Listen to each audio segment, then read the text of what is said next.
आज आपण नारळ फोडण्याच्या 4 सोप्या पद्धती पाहणार आहोत. या नारळ फोडण्याची पद्धत पाहिली तर नारळ फोडणं तुम्हाला कधीच अवघड वाटणार नाही. नमस्कार, मी कविताच टेस्टी फूडमध्ये सर्व खवय्यांचे पुन्हा एकदा स्वागत करते. श्रावण महिना सुरू झाला की आपले भरपूर सणवार सुरू होतात. राखी पौर्णिमा असो व गणेश चतुर्थी असो, सणवारात आपण भरपूर नारळाचा वापर करतो. पण नारळ फोडून घेणं, त्यामधलं खोबरं अगदी सहज असं बाहेर करून घेणं थोडंसं वेळखाऊ किचकट काम वाटतं. म्हणून आज मी तुमच्यासोबत नारळ फोडण्याचे किंवा नारळातून अगदी सहजरित्या खोबरे बाहेर काढण्याचे 4 प्रकार सांगणार आहे. चला तर हे नारळ फोडण्याचे प्रकार कसे आहे ते पाहूया. तुम्ही या चॅनलला अजून सबस्क्राईब केले नसेल तर जरूर सबस्क्राईब करा, ते निशुल्क आहे. त्यासाठी बघा मी तर नारळ घेतलेले आहे. नारळ घेताना ना चांगला फ्रेश नारळ घ्या आणि असा व्यवस्थित हलवून घ्या. भरपूर असा व्यवस्थित पाणीवाला नारळ घ्या तुम्ही. ही नारळाची शेंडी आहे ना, ही आपण आता काढून घेऊया. देवाला फोडताना ही शेंडी आपण तशीच ठेवतो आणि मग नारळ फोडतो.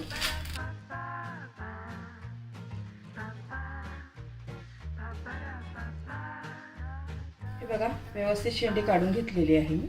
नारळाची शेंडी काढून घेतल्यावर बघा असे 3 आपल्याला ना नारळाला डोळे दिसतात बघा. त्यातले ना 2 डोळे आहे ना ते कडक असतात आणि 1 डोळा असतो ना हा मऊ असतो. याला असं नखाने पण हे केलं ना तरी निघतं बघा. हे याच्यामधले ना आपण चाकू किंवा स्क्रूड्रायव्हर घातला ना ते इझिली पाणी निघतं बघा. चाकूने ना घातलं तर व्यवस्थित असं होल पडतं बघा त्याला. या होलमधनं ना आपण सर्व पाणी काढून घेऊया. आता पाणी काढताना ह्याच्यामध्ये जरासा कचरा पण येतोय. नंतर हे पाणी ना आपण गाळून घेऊया. पूर्ण पाणी आहे ना व्यवस्थित असं काढून घेऊया. असं पाणी काढलं ना तर पाणी आपलं वाया पण जात नाही आणि डायरेक्ट असं फोडलं तर त्यातलं अर्ध पाणी नेहमीच आपलं वाया जातं. नारळातलं सर्व पाणी काढून घेतलेलं आहे बघा. छान अर्धी वाटी पाणी निघालेलं आहे. हे पाणी तुम्ही प्यायला पण वापरू शकतात किंवा केसांना पण लावलं ना तर केसांची पण वाढ छान होते या पाण्याने. नारळाला बघा अशा ह्या 3 रेषा असतात बघा. ह्या ही एक आहे बघा, ही एक आहे इकडे आणि ही एक आहे. याच्यावर ना असं व्यवस्थित मारलं ना तर नारळ आहे ना छान मधनं व्यवस्थित फुटतो हा नारळ. या नारळाला आहे ना मधनं अशी एक पाण्याने रेष करून घ्या तुम्ही लागलंच तर. म्हणजे तिथंच मार द्यायचा आपल्याला. म्हणजे ह्या नारळाचे ना 2 भाग व्यवस्थित होईल.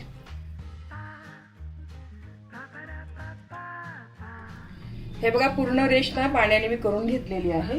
इथेच आपल्याला ना आता ह्या भागावर आहे ना, ह्या 3 भागावरच आपल्याला असं मारायचं आहे बघा.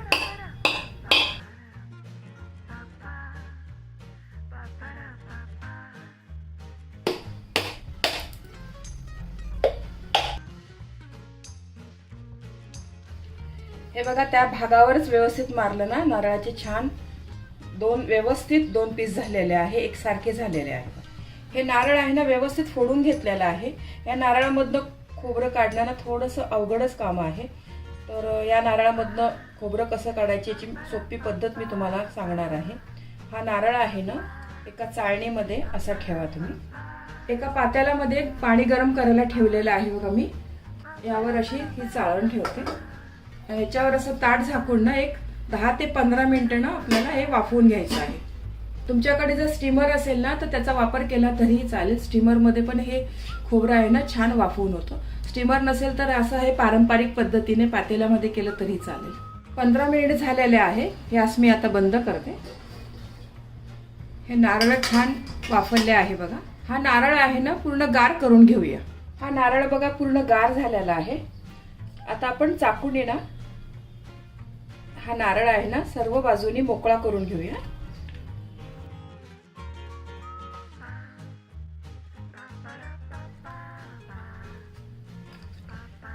हा बघा सर्व बाजूनी ना नारळ छान वेगळा झालेला आहे बघा मोकळा आणि पटकन निघालेला आहे बघा. काही सुद्धा त्रास झालेला नाही नारळ काढताना. याच पद्धतीने आपण नारळ काढून घेऊ.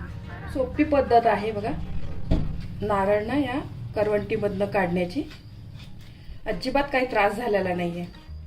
तुम्हाला असं वाटेल की हा नारळ आता आपण वाफवून घेतलेला आहे मग पदार्थांमध्ये घातले तर याची चव बिघडेल का? अजिबातच बिघडत नाही. मी नेहमी या पद्धतीने केलेलं आहे आणि पदार्थांमध्ये वापरलेलं पण आहे. खूप सोपी पद्धत आहे बघा नारळ हे करवंटीमधनं काढण्याची. आता लवकरच गणपती बाप्पाचे आगमन होणार आहे. बाप्पाला मोदकामध्ये नारळ तर भरपूर लागतात आपल्याला, आणि 4-5 असे नारळ असेल तर फोडायचा पण फार कंटाळा येतो, थोडं किचकटच काम आहे. या मी 3-4 पद्धती दाखवलेल्या आहे ना, त्यापैकी कोणतीही पद्धत वापरून तुम्ही हे नारळ व्यवस्थित फोडू शकता. हा बघा दुसरा पण नारळ आहे ना व्यवस्थित निघालेला आहे. दोन्ही नारळ आहे ना छान मस्त अख्खे निघालेले आहेत. हा नारळ आहे ना व्यवस्थित कपड्याने मी पुसून घेतलेला आहे. जरा थोडा कचरा वगैरे लागला असेल ना तो काढून टाकायचा. पिलरच्या सहाय्याने ना याच्यावरचं हा पाठीचा हा काळा भाग आहे ना व्यवस्थित काढून घ्या.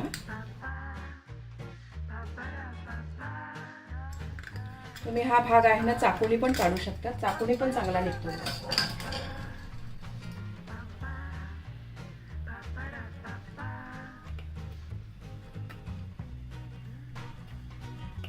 व्यवस्थित पूर्ण काढून घ्यायचा आहे आपल्याला भाग. याच पद्धतीने ना पूर्ण मी हा पाठीचा काळा भाग ना काढून घेते.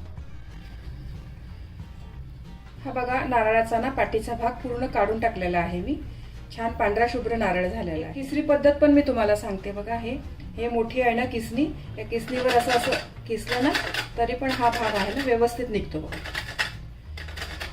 अलगद वरचा भाग आहे ना तो असा नुसता किसून काढायचा. तुम्हाला जी पद्धत सोपी वाटेल ना त्या पद्धतीने तुम्ही काढू शकता.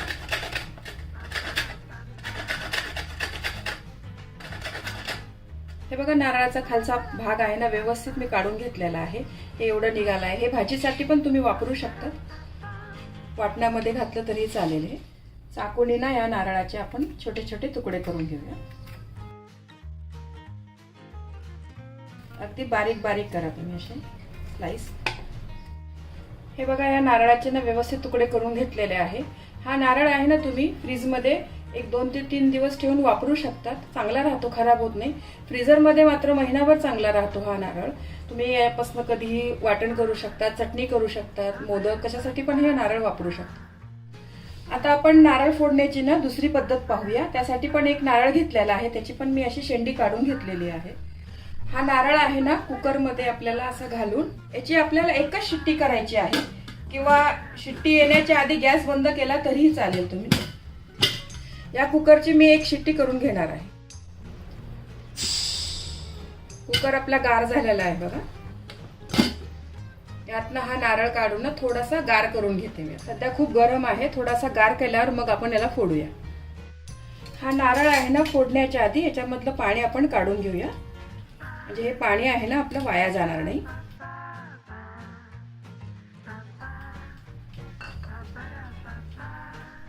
नारळातलं पूर्ण पाणी काढून टाकलेलं आहे बघा. नारळ आहे ना आता आपण असा सर्वकडे मारून घेऊया असं.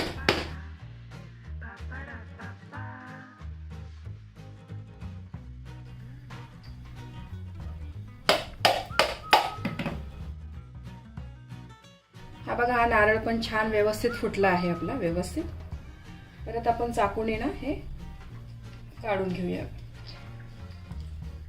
चाकू आहे ना असा खालपर्यंत घालायचा, म्हणजे हे लगेच निघतं बघा.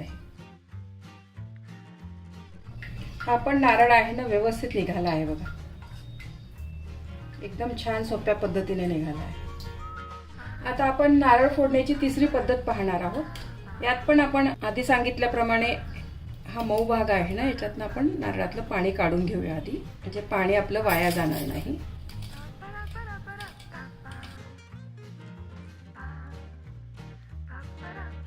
मी गॅस पेटवलेला आहे. हा गॅसवर ना आपल्याला हा नारळ थोडासा 1 ते 1.5 मिनिट ना असा गरम करून घ्यायचा आहे ना. तुम्ही स्क्रूड्रायव्हर घाला, म्हणजे हा नारळ आपल्याला हाताला पोळणार नाही. सर्व बाजूनी फिरून फिरून ना आपल्याला चांगला व्यवस्थित गरम करून घ्यायचा आहे. ही पण नारळ फोडण्याची खूप सोपी पद्धत आहे बघा. नारळ बघा 2 मिनिट ना व्यवस्थित मी गरम करून घेतलेला आहे. गरम करता करताच याला बघा तडा पण गेलेला आहे नारळ. हा नारळ आहे ना पूर्ण मी आता गार करून घेते, नंतर मग आपण याला फोडूया. गरम केलेला नारळ आहे ना थोडासा गार झालेला आहे बघा. आपण या नारळाला ना असं मारून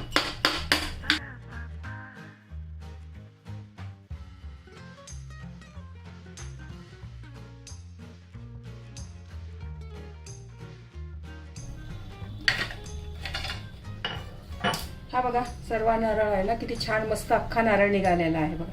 आणि वरचं साल पण निघालेला आहे, काळा पाटीचा भाग आहे ना तो पण थोडा थोडा निघाला आहे. थोडा राहिलेला आपण हा काढून घेऊया. हा नारळ आहे ना स्वच्छ धुवून घेते मी. थोडासा इकडं या करवंटीचं काळं लागलेलं आहे, तो धुवून स्वच्छ करून घेते. या करवंटीचा हा राहिलेला भाग आहे ना, हा थोडासा पिलरने आपण काढून घेऊया. लगेच स्वच्छ होतोय बघा हे. हा बघा पूर्ण हा नारळ आहे ना व्यवस्थित वरचा काळा भाग मी काढून घेतलेला आहे. तुम्हाला जर मोदक किंवा नारळाची वडी करायची असेल ना तरच हे काळा भाग काढा.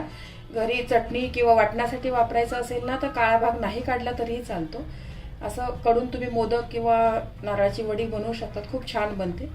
आणि हे राहिलेलं आहे ना, हे वाटणामध्ये तुम्ही वापरलं तरीही चालेल. आता आपण नारळ फोडण्याची ना चौथी पद्धत पाहणार आहोत. त्यासाठी एक नारळ घेतलेला आहे, वरची शेंडी मी काढून घेतलेली आहे.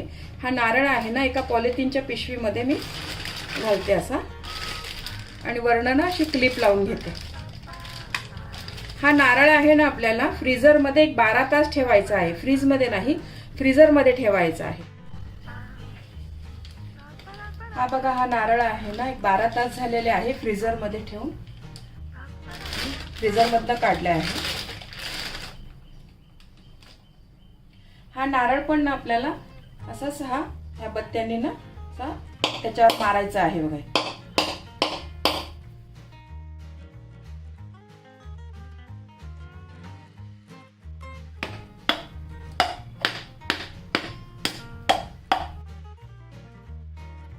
या नारळाचे पण बघा व्यवस्थित 2 तुकडे झालेले आहे. या नारळामध्ये जे पाणी होतं ना त्याचा बर्फ झालेला आहे बघा. एका वाटीमध्ये मी काढून घेते.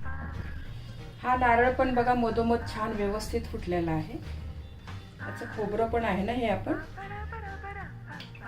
असं मोकळं करून घेऊया.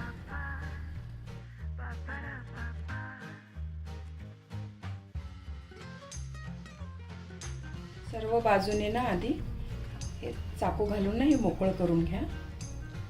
आणि आतपर्यंत चाकू घालण्याचा प्रयत्न करा, म्हणजे पूर्ण वाटी आहे ना व्यवस्थित निघते.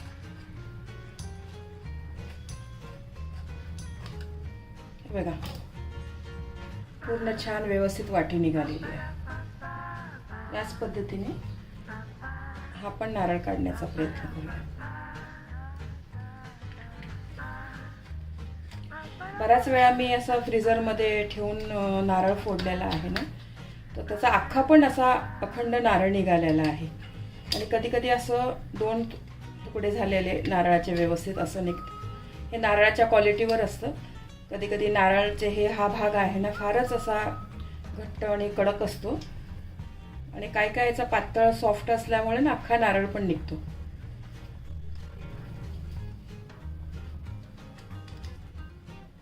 हा बघा हा पण ना नारळ व्यवस्थित निघालेला आहे. मी नारळ फोडण्याच्या तुम्हाला 4 पद्धती दाखवलेल्या आहेत. तुम्हाला जी पद्धत सोपी वाटेल ना त्या पद्धतीने तुम्ही नारळ फोडू शकता. आणि तुम्हाला कोणती पद्धत आवडली हे मला कमेंट्स करून पण तुम्ही सांगू शकता. छान व्यवस्थित निघालेलं आहे. याला ना पाण्याने धुवून घेते मी, म्हणजे हे सगळा कचरा लागला आहे ना घाण, हे स्वच्छ निघून जाईल. हा बघा हा नारळ आहे ना स्वच्छ धुवून घेतलेला आहे. आता छान मस्त पांढरा शुभ्र झालेला आहे. आधीच्या पद्धतीनेच आपण पिलरनी हे मागचा भाग आहे ना तो पण मागचा भाग काढू शकतो व्यवस्थित. किंवा तुम्हाला भाजीला आणि चटणीला पाहिजे असेल तर असाच नारळ वापरला तरी चालेल. मागचा भाग काढण्याची काहीच गरज नाहीये. फक्त तुम्हाला मोदक किंवा नारळाची वडी करायची असेल ना तर त्याच वेळेला तुम्ही मागचा हा भाग काढा व्यवस्थित. तुम्हाला ही रेसिपी आवडली असेल तर तुमच्या मित्रमैत्रिणी आणि नातेवाईकांबरोबर शेअर करा. व्हिडिओला लाईक करा व चॅनलला सबस्क्राईब करा.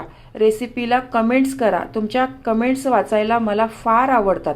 तुमच्या लाईक्स आणि कमेंट्समुळे माझा उत्साह वाढतो आणि नवनवीन व्हिडिओ बनवण्यासाठी प्रोत्साहन मिळते. त्याचबरोबर तुम्ही मला फेसबुक, इंस्टाग्राम आणि पिनइंटरेस्टवर देखील फॉलो करू शकतात. त्यांची लिंक डिस्क्रिप्शन बॉक्समध्ये दिलेली आहे. तुम्ही ही रेसिपी कोणत्या गावातून पाहताय तेही सांगा. तर पुन्हा भेटूया एका नवीन रेसिपीसह. तोपर्यंत मस्त खा, काळजी घ्या. धन्यवाद.